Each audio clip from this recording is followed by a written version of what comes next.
Salut, comment ça va? On se retrouve sur la chaîne pour parler comme promis de l'autofilter. Dans la description, vous allez pouvoir trouver un dossier à télécharger qui contient tous les fichiers audio que j'utilise dans cet exemple. Cette fois-ci, tout va se passer en vue arrangement. On va utiliser qu'une seule piste, on va balancer tous les samples dedans. Après, on va ajouter l'autofilter qu'on va trouver ici.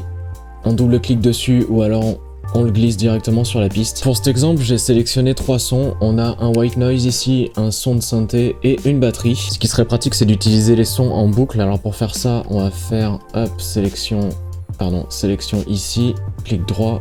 Non, vous savez quoi? On va faire directement comme ça, pomme L, parce que vous êtes là pour devenir les meilleurs dresseurs, et les meilleurs dresseurs utilisent les raccourcis clavier. On va avoir besoin d'analyser ce qui se passe avec l'autofilter, et pour ça, on va utiliser un spectrum qu'on va trouver ici dans les utilitaires.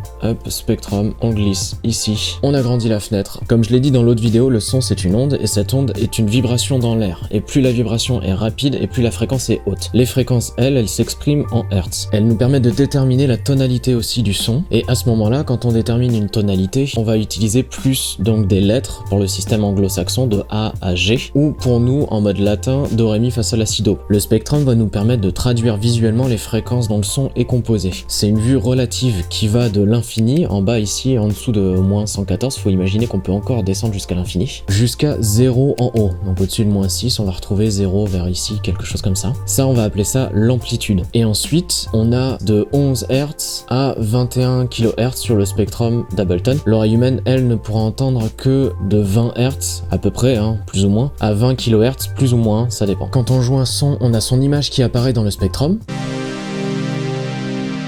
Voilà, je vais couper le son pour que ce soit plus simple. Donc son image, c'est ceci, c'est ce qu'on voit ici, c'est sa bande de fréquence. C'est important de mettre ça en place parce que dans la vue centrale de l'autofilter, on retrouve aussi quelque chose qui ressemble au spectromètre. Ça va nous permettre de savoir où on se trouve dans le champ des fréquences. On voit aussi un point jaune ici qui s'appelle le cutoff. Pour mieux visualiser, on va plutôt utiliser le white noise ici. Le principe du white noise dans cet exemple, c'est qu'il prend beaucoup de place dans les fréquences, donc c'est plus pratique. On voit même tout de suite l'effet de l'autofilter ici, qui donc baisse les fréquences hautes. Si je bouge le cutoff vers les 1K et qu'on regarde le spectromètre, le son disparaît progressivement en suivant la pente. Les fréquences sont donc arrondies dans les aigus. Un filtre qui coupe les aigus comme ça s'appelle un low pass. On utilisera souvent ce genre de terme. Pour comparer, on peut faire un on-off ici. Voilà, on se rend compte directement de l'effet du cutoff. Ce qui joue sur la puissance du cutoff, c'est donc la pente ici, et on en a deux. On en a une de 12 décibels et une de 24 décibels. Et on voit que cette pente est moins abrupte, moins brutale en fait, en 12 décibels qu'en 24. Donc on a le cutoff, la pente, mais on a aussi la résonance. Et si on regarde bien sur le spectromètre ce qui se passe avec la zone des 1 kHz, on voit tout de suite qu'on a un pic qui apparaît. Je vais enlever le mode automatique en fait.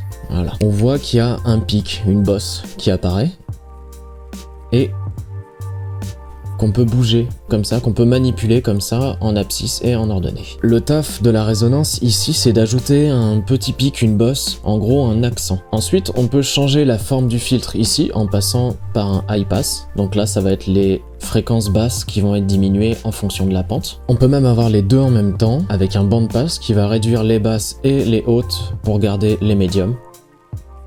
La résonance prend toute son importance. On a ensuite le coupe bande qui lui va nous permettre plutôt d'éliminer une bande spécifique de fréquence. Et ensuite on a le morph. Le morph lui va nous servir plus dans le domaine de l'automation parce qu'il va nous permettre en fait de changer progressivement la forme de bande, la forme du filtre en somme, sans avoir à changer brutalement et à sélectionner les formes une à une. Grâce à ce potard ici, hop, vous voyez, je passe du low pass, hop, au high pass comme ça en passant par le band pass et le coupe bande. Donc comme je l'ai dit, le cutoff, on peut le bouger librement comme ça. C'est un contrôleur XY, c'est-à-dire qu'il bouge en abscisse et ordonnée. Enfin bon, on revient au low pass.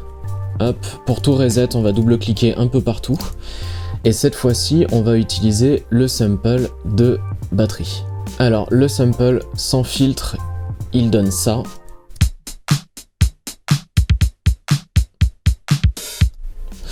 Et avec filtre, il donne ça.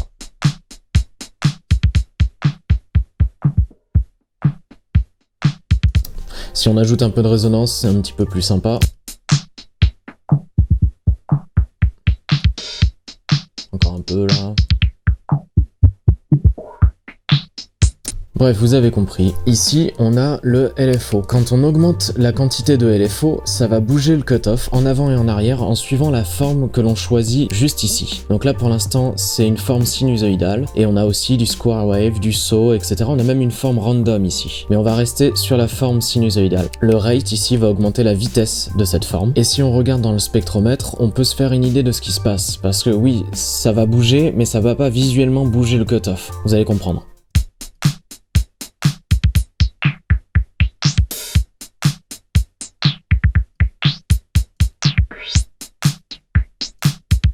Voilà, plus j'augmente, plus le LFO bouge vite, évidemment. Et on peut aussi le synchroniser avec le tempo, donc en 16e de temps, par exemple.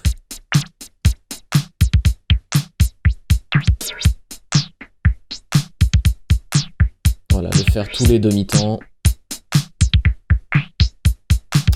Ainsi de suite, on fait ce qu'on veut. Ensuite, on a un réglage très cool, celui-ci, qui permet de séparer le LFO en deux. Un qui va gérer la phase, donc le droite, le gauche, et l'autre qui va gérer la vitesse du mouvement entre droite et gauche. Un peu comme un ping-pong délai. Cette option nous permet de créer un mouvement dans l'image stéréo. Par exemple, là, je mets la phase à 180 degrés, imaginons, à peu près. Le son va bouger de droite à gauche.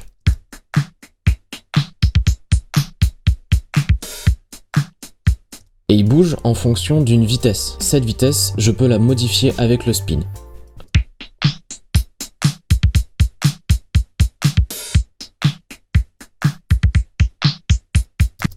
On voit que le son fait des trucs un peu chelous dans le stéréo, il se balade un petit peu, le filtre fait des effets un peu bizarres dans l'image stéréo. Bref, pour revenir au mouvement du filtre, je vais tout reset, hop, je vais double-cliquer un peu partout, là, ainsi de suite. Si on veut bouger manuellement ce potard ici, on peut le faire directement ici, avec la ligne d'automation. Cette ligne correspondra toujours au dernier réglage sur lequel on vient de cliquer. C'est-à-dire que si par exemple je clique sur la résonance, c'est la ligne de résonance qui apparaît, et si je clique sur la ligne de fréquence, ce sera la ligne de fréquence. L'automation, c'est un monde magique, on va tweaker de la courbe en permanence, on va vouloir vraiment toucher à tous les réglages tout le temps.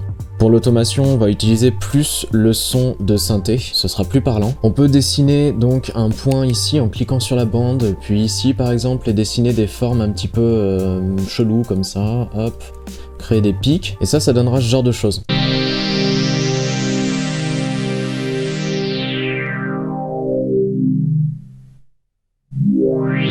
On peut créer toutes sortes de formes, c'est-à-dire que par exemple là on peut créer des formes un peu extrêmes comme celle-ci, on peut hop, reset ici, on peut même créer des colonnes en sélectionnant une zone, en prenant juste en dessous comme ça et en montant. On peut même créer des formes préenregistrées dans Ableton en faisant un clic droit ici et en faisant ceci.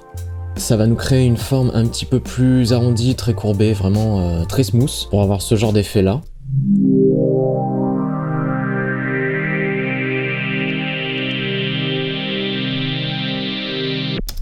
Cet effet d'ouverture qu'on retrouve très souvent dans pas mal de morceaux. Si vous arrive souvent d'attraper cette courbe d'automation et de faire n'importe quoi des fois avec sans le vouloir, il suffit d'appuyer sur ce bouton ici qui va les faire disparaître et qui nous permet aussi d'accéder au réglage de fade in et fade out, ce qui est plutôt important comme réglage, qui est plutôt cool. Un autre truc aussi avec l'automation, c'est qu'on peut l'afficher sur différentes pistes, enfin différentes lignes, c'est-à-dire que je peux afficher la ligne de résonance et donc bouger cette ligne comme ça, imaginons, hop, faire apparaître la ligne du LFO qui va nous permettre donc d'augmenter le montant du LFO comme on le veut aussi et faire apparaître donc la ligne de notre filter qui lui n'aura pas bougé. En fait ça nous permet de voir toutes les automations qui sont activées et donc de pouvoir modifier ça tout en écoutant ce sample en même temps sans avoir à changer à chaque fois de ligne ou quoi que ce soit. Donc si je joue le sample là, on va voir tous les effets bouger en fonction de leur ligne, tout ça en même temps. Ça nous permet de trouver des solutions à certains problèmes. C'est vraiment très pratique, c'est un réglage qu'on utilise assez souvent.